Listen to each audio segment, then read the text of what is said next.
So hi friends, இன்றைக்கி நம்ம fire science அதை பற்றி நம்ம ஒரு எக்ஸ்பெரிமெண்ட் பண்ண போகிறோம். அதுக்கு தேவையான திங்ஸ் ஒரு பவுல், ஒரு ஸ்பூன், அப்புறம் ஒரு கேண்டில், அதுக்கப்புறம் அந்த கேண்டில் லைட் பண்ண ஒரு மேட்ச் பாக்ஸ், ஒரு லைட்டர், அதுக்கப்புறம் பேக்கிங் சோடா, வினிகர்.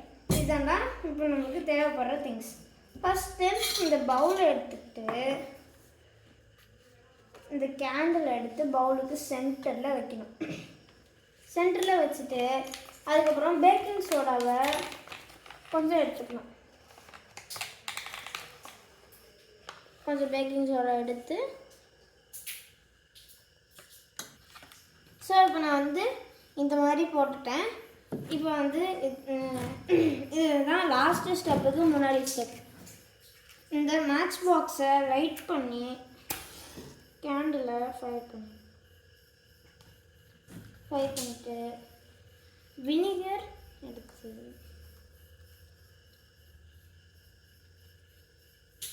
கொஞ்சம் கொஞ்சமாக இந்த இடத்துல ஊற்றணும்.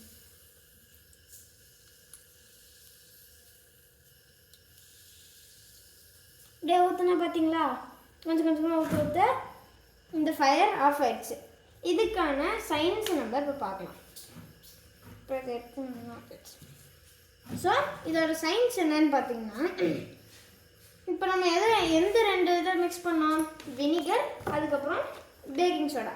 வினிகர் அப்புறம் பேக்கிங் சோடாவை மிக்ஸ் பண்ணால் என்ன கிடைக்கிது? அசிட்டிக் சோடியம், அதுக்கப்புறம் வாட்டர், அப்புறம் carbon di oxide.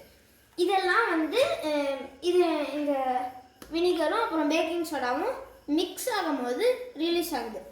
Carbon di oxide release ஆகிறதுனால நம்மளுக்கே தெரியும், கார்பன் டை ஆக்சைடு ஃபயரில் பட்டால் ஃபயர் ஆஃப் ஆகிடும் அப்படின்னு சொல்லிட்டு. அது இங்கே கார்பன் டை ஆக்சைடு ரிலீஸ் ஆகுது. அதனால கார்பன் டை ஆக்சைடு இந்த ஃபயரில் பட்டு ஆஃப் ஆயிடுது, ஃபயர் ஆஃப் ஆயிடுது. இதுதான் இதோட சயின்ஸ். தேங்க்யூ.